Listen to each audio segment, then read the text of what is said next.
Hello and welcome. इस lecture में हम कंडीशंस पर बेस्ड प्रॉब्लम्स को सॉल्व करेंगे। ये प्रॉब्लम्स एनसीईआरटी से और पास्ट पेपर से ली गई हैं। Example 15 NCERT for which values of p does the pair of equations given below has unique solution 4x plus py plus 8 equals 0, 2x plus 2y plus 2 equals 0। हमें ये दो equations दी गई हैं। हमें बता दिया गया है कि इस इक्वेशन का यूनिक सॉल्यूशन होना चाहिए और हमें p की वैल्यू निकालनी है।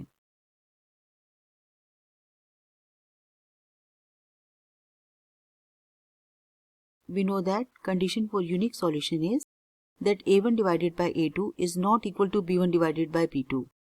यहाँ से हम जानते हैं कि a1 4 है, b1 p and c1 8। इसी तरह से a2 2, b2 2 and c2 2 है।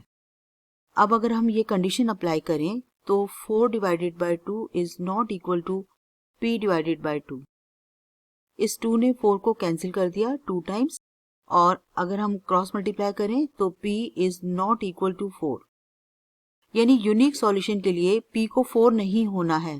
p can take all the real numbers but can not take 4 for unique solution. So answer is p can take all real numbers except 4। अब हम ये जानने की कोशिश करते हैं कि हम ऐसा क्यों कह रहे हैं कि 4 लेने से ये यूनिक सॉल्यूशन नहीं आएगा। आप खुद ही देखिए, अगर मैं यहाँ पर 4 रख दूं तो 4 divided by 2 equals to 4 divided by 2 आ जाएगा, जिससे कि यूनिक सॉल्यूशन आएगा ही नहीं। इसलिए p कोई भी वैल्यू ले सकता है रियल नंबर्स में से, positive, negative, fraction, anything, but can not take 4। Example 16 For what values of k will the following pair of linear equations have infinitely many solutions? हमें k को सॉल्व करना है इस तरह से कि इन इक्वेशंस के infinitely many solutions हो।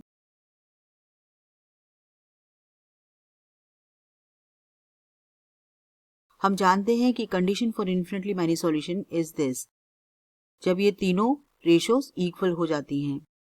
Let's substitute the values over here. a1 is k and a2 is 12, b1 is 3 and b2 is k। यहाँ पर c1 है नेगेटिव k माइनस 3 और c2 है नेगेटिव k। तो ये दोनों आपस में कैंसिल हो जाएंगे, ये तीनों इक्वल आ गए।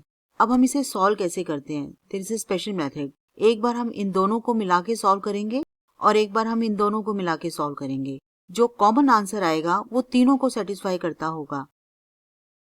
सो केस 1 लेते हैं हम। k divided by 12 is equal to 3 divided by k। Cross multiply से k square is equal to 36 आ गया और k आ गया प्लस माइनस 6। तो k के दो आंसर आ चुके हैं, 6 एंड माइनस 6। अब हम दूसरा वाला केस लेते हैं।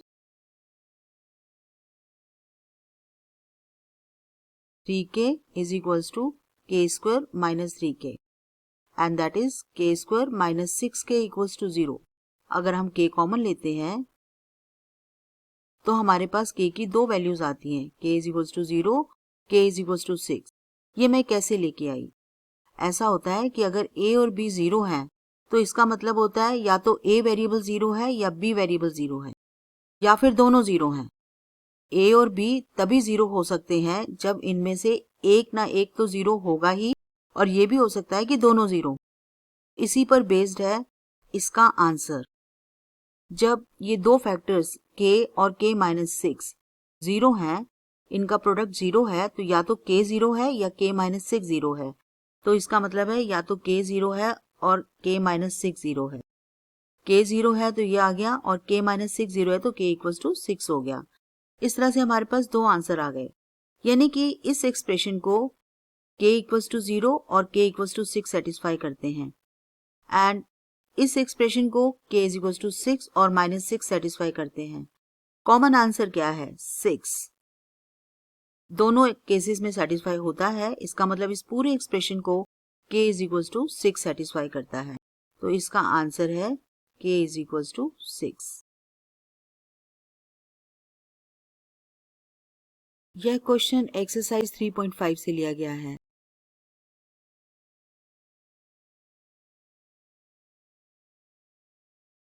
For what values of a and b does the following pair of linear equations have an infinite number of solutions? इस बार फिर से हमें infinite number of solutions के लिए a and b की वैल्यूज निकालनी है। ये प्रॉब्लम पिछले वाले प्रॉब्लम से स्लाइटली डिफर करता है।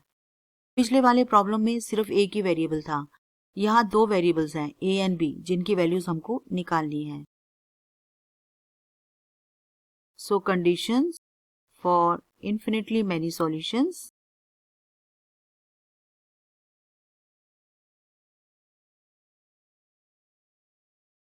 इसमें हम वैल्यूज पुट कर देते हैं। 2a minus b is equals to 3a plus b और 7 divided by 3a plus b minus 2। फिर से यही करेंगे, पहले ये दोनों एक्सप्रेशन इक्वल करेंगे, फिर इन दोनों को इक्वल करेंगे। तो case 1 when 2 divided by a minus b is equals to 3 divided by a plus b। Cross multiply करेंगे, 2a plus 2b is equals to 3a minus 3b। और अगर मैं 2a को दूसरी तरफ ले जाऊं और 3b को लेफ्ट साइड पर लाऊं तो 5b is equals to a आ गया, यानी a is equals to 5b। Case second देखते हैं।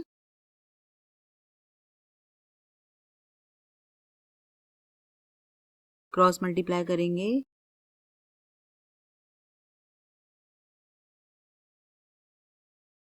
यहां पर हम देख रहे हैं तीनों टर्म्स के कोफिशिएंट इवन है।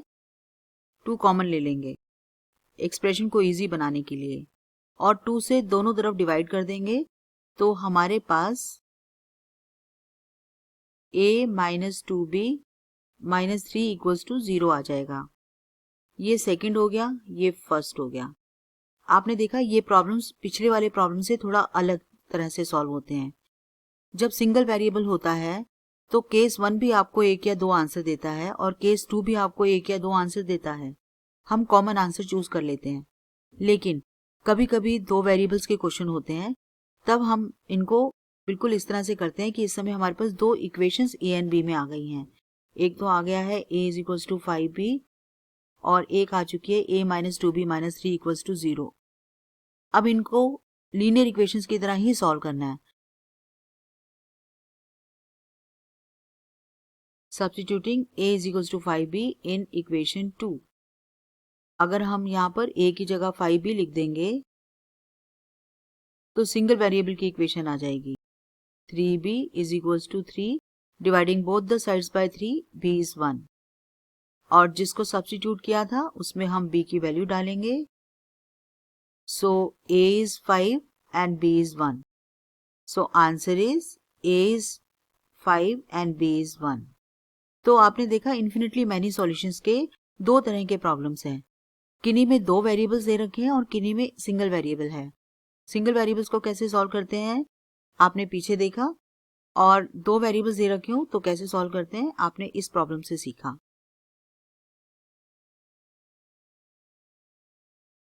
क्वेश्चन 2 का सेकंड पार्ट है, for which value of k will the following pair of linear equations have no solution. अब इस बार हमको नो सॉल्यूशन दिया गया है।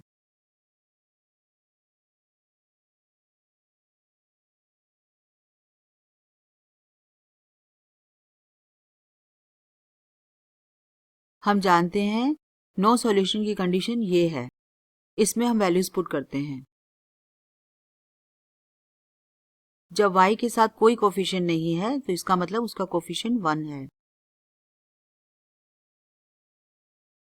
इस तरह की प्रॉब्लम्स में पहले हम ये वाला एक्सप्रेशन, ये वाला पार्ट सॉल्व कर लेते हैं, k की वैल्यू निकाल लेते हैं और फिर चेक कर लेते हैं कि क्या वो सच में सेटिस्फाई करता है या नहीं फॉर नो सॉल्यूशन। तो सबसे पहले हम इस एक्सप्रेशन को सॉल्व करेंगे, क्रॉस मल्टीप्लाई करेंगे, k2 आ गया है। अब हम देखते हैं कि क्या ये सही आंसर है। तो हम इन दोनों इक्वेशंस के अंदर k को 2 पुट कर देते हैं। अगर हम k को 2 पुट करते हैं तो ये 3 आ जाता है। यहाँ पर 2 पुट करते हैं तो 1 आ जाता है और यहाँ पर 2 पुट करते हैं तो 5 आ जाता है। अब देखिए A1 डिवाइडेड बाय A2 1 आ रहा है, B1 डिवाइडेड बाय B2 भी 1 आ रहा है, C1 डिवाइडेड बाय C2 1/5 आ रहा है। इसलिए ये कंडीशन पूरी तरह से सेटिस्फाई हो रही है और ये आंसर हमारा सही आंसर है। आप इक्वेशंस में पुट करने की जगह डायरेक्टली यहाँ भी पुट करके चेक कर सकते हैं। जो अगर हम k को 2 पुट करते हैं तो ये 3 डिवाइडेड बाय 3, यहाँ पर भी 2 पुट करते हैं तो 1 is not equal to 1 divided by 5 आ रहा है, जो क्लियर बता रहा है कि राइट है। This answer is right. ये दोनों तो इक्वल हैं पर ये 1/5 इनमें से किसी के भी इक्वल नहीं है। So k is equal to 2 is the answer.